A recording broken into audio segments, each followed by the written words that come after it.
Ya gitu loh. Oh enggak, kalau dari saya pribadi lebih ke cuma tukar pendapat aja. Loh lah iya, ini kan tak suruh Hmm. tanya toh Bapak, tak suruh nanya gitu loh. Oh, siap, siap, siap, siap.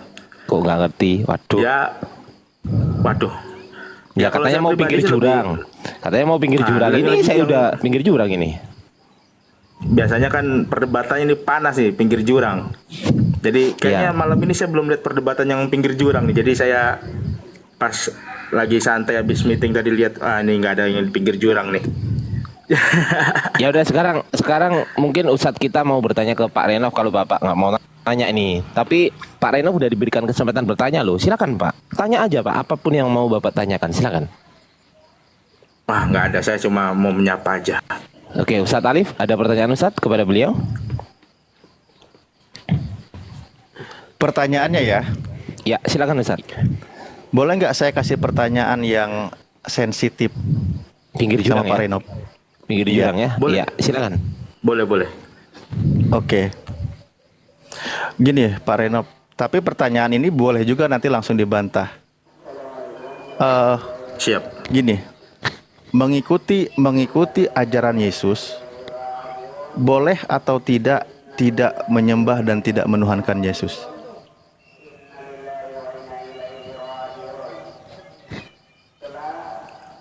Itu aja pertanyaan Pak, atau ada lagi? Ah, itu dulu pertanyaannya. Saya cicil dikit-dikit. Oke, siap. Boleh diulangi? Mengikut Yesus, boleh tidak menuhankan, Tidak menyembah dan tidak menuhankan Yesus. tidak menyembah dan tidak menuhankan Yesus. Oke. Hmm, kalau menurut saya itu berbalik lagi ke iman, Pak ya. Balik lagi ke iman, apa yang saya percayai. Saya setiap berdoa biasanya saya mulai dengan doa Bapa kami, baru saya ucapkan permohonan-permohonan saya mungkin ya, kalau simpelnya permohonan-permohonan saya, dan selesai saya tutup dengan Bapa kami lagi. Dan kalau iman saya ya, kita bicara iman ya, saya mengimani dia Tuhan gitu. Ya itu kan berdasarkan iman Pak, bukan berdasarkan dalil. Makanya tadi saya ketika tanya seperti itu, pasti harus ada alasannya, dalilnya gitu loh. Maka alasannya itu ada atau tidak. Kan misal begini, karena gini, banyak juga kawan-kawan Kristen yang mengaku dirinya Kristen tidak harus menuhankan Yesus. Karena dia itu menyembah, beribadah, bertuhan itu kepada Tuhan yang disembah oleh Yesus. Tetap diyakini Yesus sebagai utusan Tuhan. Makanya saya bertanya sama Anda, apa yang mereka jelaskan berdasarkan dalil yang diajarkan oleh Yesus. Nah, ketika saya tanya sama Anda, boleh atau tidak gitu kan. Tapi ingat, jawabannya pakai dalil, jangan pakai asumsi. Kalau asumsi nanti semuanya bisa berpandangan sesuai asumsi masing-masing. Nah, itu nggak akan masuk. Ketika ditanya boleh atau tidak, landasannya dalil jawabannya kan gitu. Karena melihat fenomena kawan-kawan Kristen juga banyak yang mengaku dirinya Kristen, namun menjadi seorang Kristen itu tidak harus menuhankan Yesus. Ikuti apa yang diajarkan oleh Yesus. Itulah cara menjadi Kristen. Nah gitu Bang. Kalau kita berbicara dalil ini agak susah. Karena kalau menurut ini asumsi saya Pak ya, Pak Ustadz ya. Karena kalau saya sendiri lebih ke begini. Kalau kita berbicara Tuhan, dan Tuhan yang bisa kita selaraskan dengan pola pikir kita, maksudnya Tuhan yang bisa dicapai dengan pola pikir itu bukan Tuhan. Jadi kalau pribadi, begitu saya beriman ya itulah. Dan kebetulan saya juga ada beberapa pengalaman pribadi yang memang ya mungkin agak kurang tepat lah saya sampaikan di sini. Cuma ya itulah yang kembali lagi kita balaskan dengan iman. Oke, kalau gitu intinya memang untuk menjadi Kristen, saya melihat dengan Kristen, ketika saya tanya kenapa kamu tidak menuhankan Yesus? Karena dia pakai dalil, dalilnya ada, Yesus mengajarkan menyembah satu Tuhan. Nah, itu berarti ajaran sesuai dengan apa yang diajarkan oleh Yesus. Tapi ketika saya bertanya kepada Kristen yang menuhankan Yesus, justru itu tidak ada dalilnya. Maka sebenarnya secara logika, kalau memang punya kitab suci, yang benar dalam berkeyakinan yang mana? Yang menggunakan dalil kitab sucinya atau berdasarkan asumsi pengajaran yang tidak ada dalilnya? Nah, silakan, Pak. Ya itu Pak, kalau dari saya ya mungkin yang saya bilang tadi Pak. Ketika ada konsep sebuah ketuhanan yang bisa disimpulkan dengan pemikirannya, itu bukan Tuhan kalau menurut saya.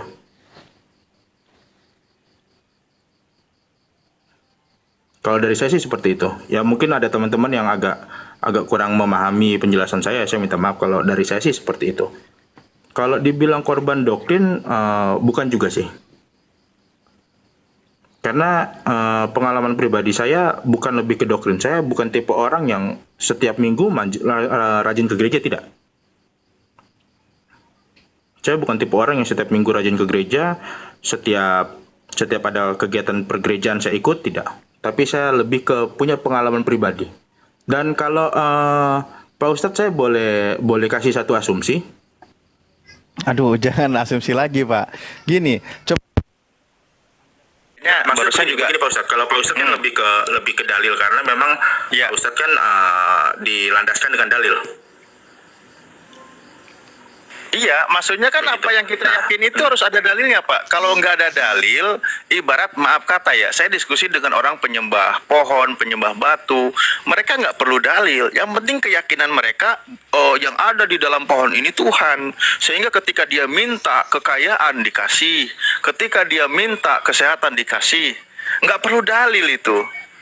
Itu nggak perlu dalil kayak gitu, karena mereka punya keyakinan di dalam pohon ini ada Tuhan yang bisa memberikan jaminan kepadanya. Ketika dia miskin, minta kepadanya dikasih harta berlimpah, kan gitu.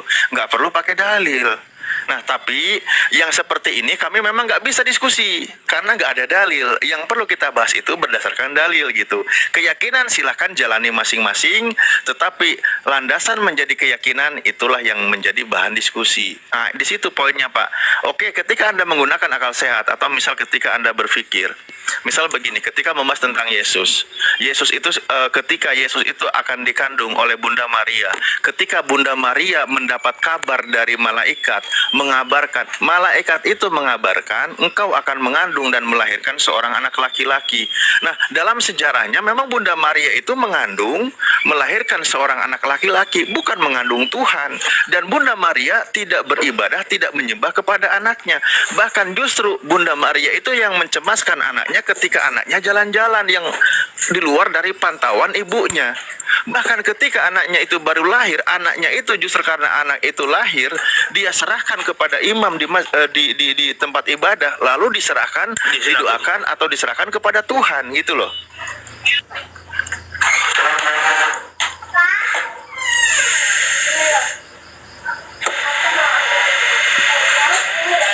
Pak Ustadz, sebentar bisa dilanjut lagi nih, kebetulan ada keluarga datang. Siap, monggo. Siap, terima kasih Pak Ustadz Alif atas waktu dan pemahamannya. Selamat malam, assalamualaikum. Selamat malam. Gini Pak Renov, sebelum turun begini. Coba yang selama ini Bapak imani atau yakini, baca Bible-nya sebenarnya selaras atau tidak dengan apa yang diajarkan dan diucapkan oleh Yesus. Itu. Karena ketika kami ketemu Kristen-Kristen yang kritis, dia sebagai Kristen membaca kitabnya, ternyata dia menemukan, oh ternyata memang Yesus itu utusan Tuhan, hamba Tuhan, mengajarkan manusia agar menyembah satu Tuhan. Itulah yang diajarkan oleh Yesus. Gitu. Silakan Pak. Oke, terima kasih Pak Alif masukannya. Nanti kalau ada perdebatan yang tepi-tepi jurang, saya masuk. Mohon di info admin. Gak bisa diinfo Bang, masuk aja langsung kemari. Oh gitu, siap-siap. Iya. Saya agak ditarik pinggir jurang nih sama Pak Alif ini. Gak apa-apa, Ini kalau sekali-sekali. Ini enak nih, berkelas ini. Iya, siapa tahu jurangnya langsung terjun ke surga kan mantap kali. Nah itu. Nah, Itu sudah. makanya. Oke, Iya. Pak, saya Siap. balik kanan dulu. Terima kasih, selamat malam. Sama-sama, Mbak Renov.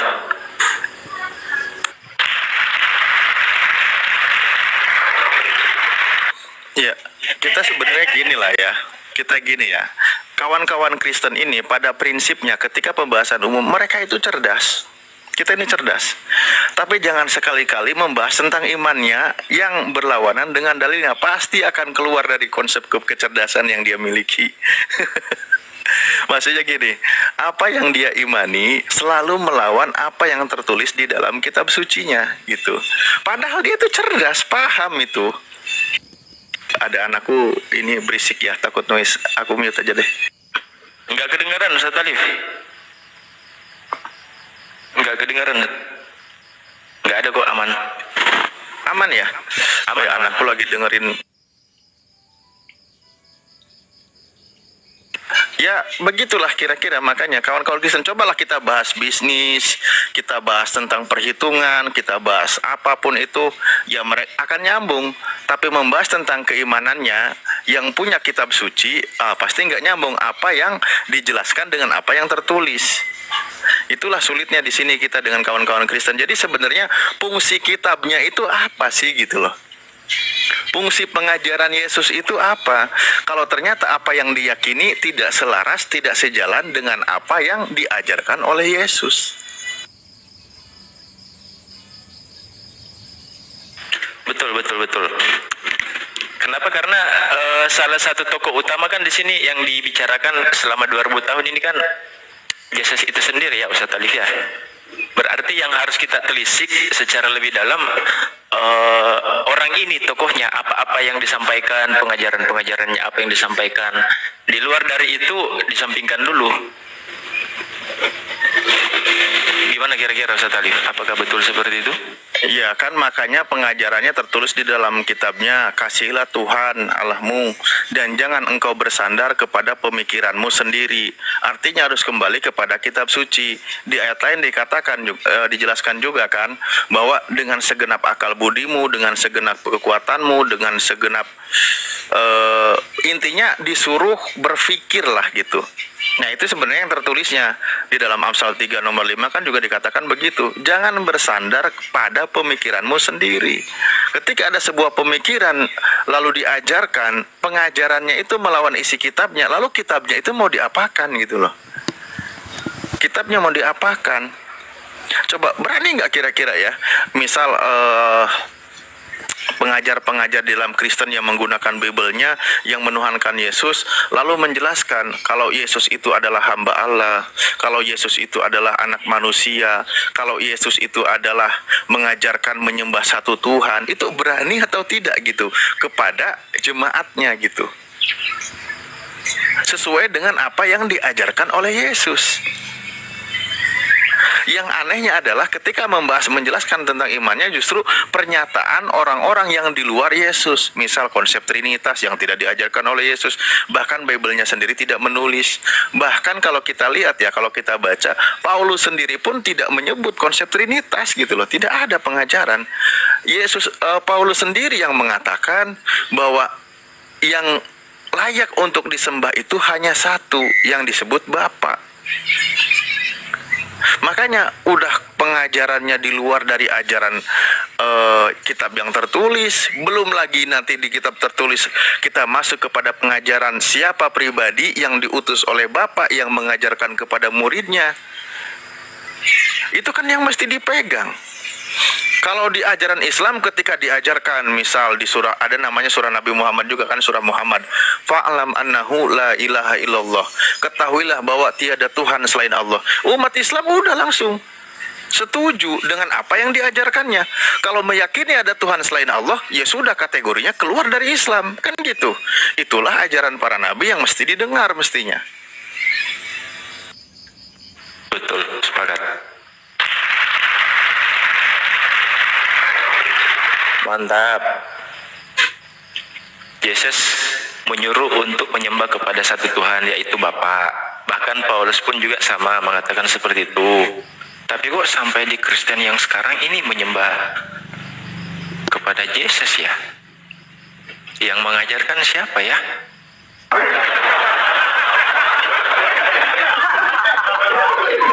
Aneh kalian ini teman-teman Kristen. Nggak ada yang ngajarin sembah kepada Bapa, kok disembah? melawan kitab sendiri. Aduh.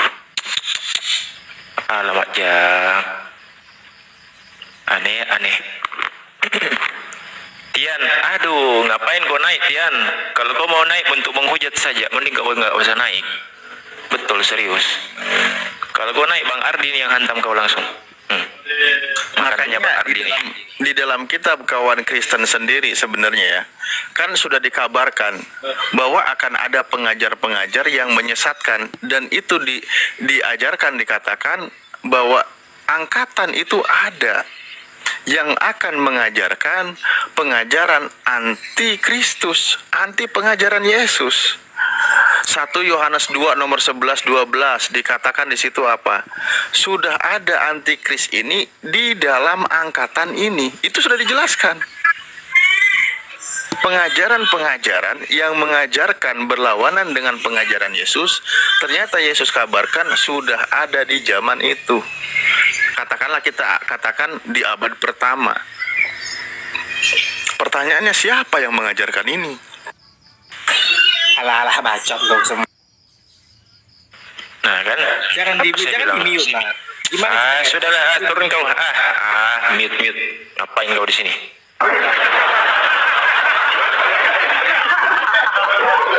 Nah, contohlah barusan yang naik itu, dia panas ketika saya atau kita umat Islam membahas pengajaran Yesus. Dia nggak setuju karena pengajaran Yesus itu tidak sesuai dengan doktrin imannya. Makanya dia nggak setuju, dia panas.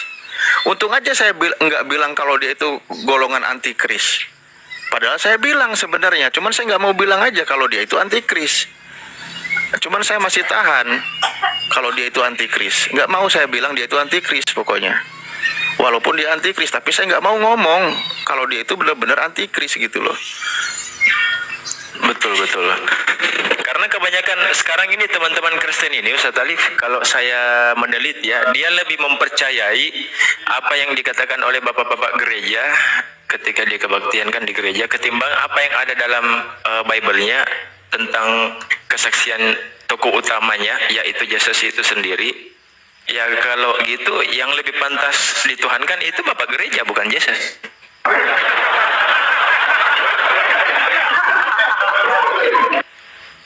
Karena mereka lebih mempercayai kata-katanya bapak gereja ketimbang katanya Yesus itu sendiri. Itu kalau saya sih sepakat ya teman-teman ya. Ya, misal begini, ketika kawan-kawan Kristen ngambil dalil, penjelasan, ada tertulis di dalam kitab Ibrani. Nah, begitu kita bahas Ibrani ini, siapa yang nulis? Siapa yang ngarang kitab ini? Malah masih belum jelas siapa penulisnya. Bayangkan, kitab yang belum jelas siapa penulisnya dijadikan landasan sebagai prinsip keimanan. Itu nggak masuk. Kalau di kita jangankan, statusnya gimana ya? Membahas sebuah hadis saja, kalau sudah terputus sanadnya itu kategorinya sudah lemah.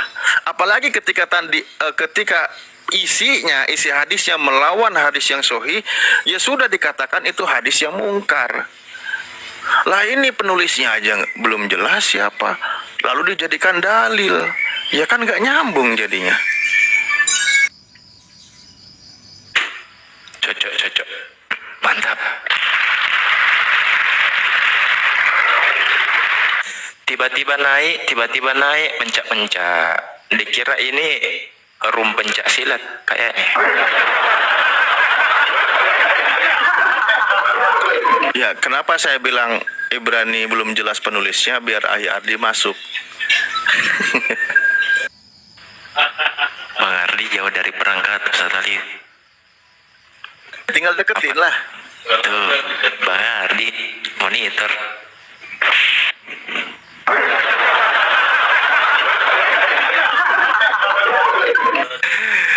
Aduh, Dinda, Hart, gimana perkembangannya selama ini sejauh ini? Dinda Hart monitor. Ini Dinda Hart tadi, ini ada di ke Komalia Tristan. Oh, langsung saya kontak. Turun di situ aja, keluar di situ, jangan itu sesat di situ. Itu Dinda. Makanya saya larang kamu nongkrong di situ, jangan, nggak baik. Mending kamu nongkrong di sini sama-sama kita belajar kan, supaya kamu lebih yakin lagi itu. Cuman saya belum tahu sampai di sana. Iya, mereka itu satu komplotan itu. Jadi nggak bagus, gitu ya teman-teman ya. Ini buat informasi untuk teman-teman di bawah juga. Hindari komal-komal yang seperti itu. Oke? Bagaimana? Ya, Ini Bang Ardi udah monitor. ya gimana. Sorry. Tadi masih melaksanakan ibadah sholat isya. Lanjut. Alhamdulillah. Nah, kalau sudah masuk, giliran di sini tempatku masuk Isa. Lanjut. Oh gitu. Siap Ustaz. Udah. Ini untung ada typingan di bawah tadi teman-teman. Ada typingan di bawah tadi. Ada teman-teman viewers bilang bahwa Dinda Christian ini ada di roomnya Tristan gitu kan. Ini mata-mata saya.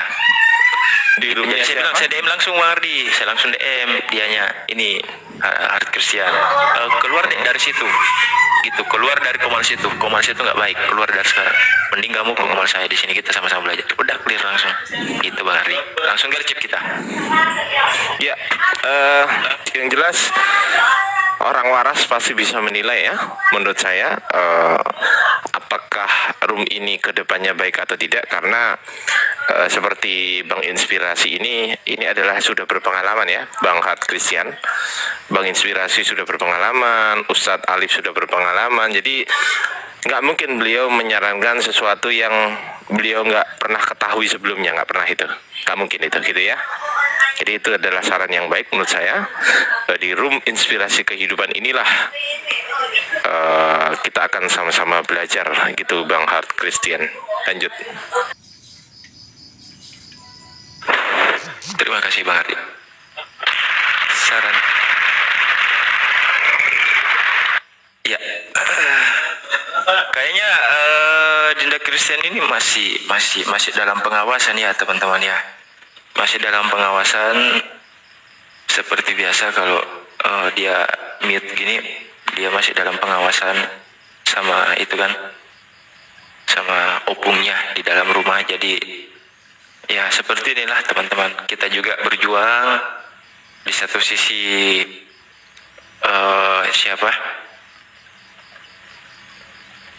Dinda Christian juga lagi berjuang. Jadi sama-sama kita berjuang sama-sama. Teman-teman juga di bawah berjuang kan, bantu doa kan gitu ya, biar ada saling support, ada timbal baliknya. Terima kasih Bang Sanjaya udah absen. Bismillah. Iya, harus bismillah. Selamat malam. ST Maria, Zi, monitor. Assalamualaikum warahmatullahi wabarakatuh. Ya, waalaikumsalam warahmatullahi wabarakatuh. Ada yang mau disampaikan Kak? Kalau boleh tahu? Enggak Pak, ini saya yang pakai akun Gadis Timor, udah ganti nama asli saya. Gadis Timur. Oh, yang di Jakarta. Iya betul. Masih ingat saya kan? Ingatan saya Udah- masih aman udah teman-teman ganti ya. nama akun saya. Iya, siap. Jadi Siap. saya. Siap. Saya mau Ya tanya, gimana? sebenarnya ini menyimpang ya dari pengetahuan Bible ya. Iya. Tahu nggak Kak, perukia yang handal gitu? Saya minta satu aja nomornya. Baru gimana? Tunggu. Hubungi saya lah kalau meruqyah. Rukia Bang Ardi. Tapi bukan saya yang meruqyah. Bukan saya yang meruqyah. Jadi Ya, nanti nggak apa-apa. Mau ya, cewek mau cowok gitu, lokasi tolong mana? bantu saya gitu. gini. Kenapa kok harus diruqyah? Iya, makanya tadi tuh yang saya tanyakan Bang Ardi, kasusnya gimana tuh? Kayak gimana? Coba diceritakan Adinda. Oke, cerita dulu, silakan. Saya cerita dari awal ya. Siap. Sebenarnya kan dari dulu tuh memang ya dibilang mistis gimana ya. Kalau orang percaya gitu, kalau orang yang skeptis kan susah ya. Jadi aku punya masalah dan dan ini terjadi lagi gitu. Ada yang ngirimin aku tali kasih. Tali kasih, bahasanya tali kasih ini apa dulu? Itu kayak pelet, Bang Ardi, kayak gitu ya. Hah? Tali pocong. Wah itu kan, oke sebenarnya Ya, itu kayak pelet, Bang Ardi. satu. Bismillahirrahmanirrahim. Aku bilangnya tali kasih ya. Ya sebentar, ini Muslim ya? Iya, saya Muslim. Muslim, Bang Ardi. Ini yang Oke. cerita yang pernah mualafkan kawannya itu sekitar 37 orang kalau nggak salah ya. Iya, oke, nggak Ya. apa-apa. Ya, pokoknya gitu. Sebentar Bang Ardi. dulu. Yang saya tanyakan satu dulu ya. Oh, Iya. tapi saya belum tanya dulu karena Anda belum jelaskan. Sorry. Bisa aja Iya. hostnya. Lanjut, cerita dulu dah. Iya, jadi tuh memang aku dari dulu punya satu problem ya, yang nggak aku tahu siapa gitu orangnya gitu, ya kan? Mungkin kalau misalnya diceritain di sini bakalan panjang ya. Ya intinya Nggak apa-apa. Hostnya tadi minta suruh cerita, nggak apa-apa. Oh nggak apa-apa, ini panjang banget ini bang. Takut orang skeptis tuh, alah tahayul gitu. Takutnya gitu. Enggak, karena gini deh. Gitu. Karena gini, problemnya kamu ini nggak bisa langsung pada intinya. Harus diceritakan dulu dari awal gimana, terus habis itu next lagi. Karena takutnya kita ngasih solusi, Bang Ardi ngasih solusi, Ustadz Alif ngasih solusi, tidak sesuai dengan apa yang terjadi sama kamunya, gitu. Aku nggak apa-apa Karena ini ya, masalah krusial juga cerita kan? ya, ini menyimpang dari pengetahuan Bible, nggak apa-apa ya, karena ini udah urgent apa-apa. banget gitu bagi aku. Nggak apa-apa. Bahkan nanti bisa diruqyah di sini secara online. Iya, soalnya udah 45 ustadz itu nggak ada yang mempan untuk ngobatin aku. Jangan bilang nggak mempan gitu. Tunggu dulu. Anda cerita dulu. Setelah cerita, nanti saya akan bertanya dan jawab jujur ya. Iya, saya jawab jujur kok. Oke, silakan cerita dulu. Oke, jadi awalnya gini bang ya, aku tuh ya mungkin udah sebagian orang tahu ya tentang aku ya. Jadi ini masuk ke ranah pribadi aku ya. Sebenarnya aku nggak mau cerita ke siapapun gitu. Aku berusaha untuk skeptis gitu, nggak percaya hal-hal yang mistik gitu. Tapi kan ibaratnya kan Allah itu kan gaib. Jadi aku harus mempercayainya juga dengan hal yang gaib kan. Nah, jadi awalnya tuh memang aku tuh pas di kandungan ibu aku ngalamin hal-hal kejadian yang di luar nurul lah ibaratnya, sampai aku dewasa. Oke, ibu ya, aku catat dulu ya. Ibu mengalami hal yang di luar nurul pada saat mengandung, betul? Betul. Oke, lanjut. Iya, terus pas aku TK aku sering hilang. Bahkan aku dapat julukan tulang wangi, pahit lidah, segala macem. Memang aku kayak merasa aku nih aneh gitu, aneh banget. Banyak banget orang yang mengatakan aku sesat, padahal aku masih bertauhid sama Allah ya kan. Aku masih sholat, masih mempelajari Al-Quran segala macam-macam kan. Cuma yang aku bingung tuh, dari setiap harinya itu pasti ada aja kendala. Misalnya kayak entah tiba-tiba ada api di dapur aku, terus ada pup yang berserakan di kamar aku. Ya, lanjut cerita ya. Ini takut dibenet, nggak apa-apa ya, tapi aku pengsol-pengsolin aja ya. Iya, nggak apa-apa. Aku juga nanya sama suami, ini ulah siapa? Suami aku bilang aku nggak tahu. Aku kan bukan seperti itu gitu. Aku ngeliat CCTV juga, kita nggak ngelakuin apa-apa gitu. Hal itu tuh tiba-tiba datang terjadi gitu. Entah malam atau apa, kayak tadi nih barusan. Aku habis sholat maghrib, sujud, aku nyium bau, ternyata ada tali kasih. Ya, oke, Itu terus? bener-bener buat aku mual banget. Terus? Iya, aku udah berusaha untuk ya ruqyah sendiri gitu. Aku nonton YouTube Ustadz Faizar. Ustadz Muhammad Faizal. Udah pernah di ruqyah Ustadz Faizal belum? Aku belum pernah. Belum. Oke, terus? Bahkan beliau pun nggak mau kayaknya. Soalnya kan aku udah pernah DM, aku udah ngomong sama Yayasan Arsya Jabodetabek, dianya tuh kayak seakan-akan nolak gitu. Arsyada Asyifa, kenapa? Kenapa nolak? Ya nggak ada respon apa-apa gitu. Oh, Jadi, belum aku tentu masih- nolak itu. Kok nggak direspon aku, padahal aku urgent banget. Udah, nggak usah ke situ. Udah lanjut. Sekarang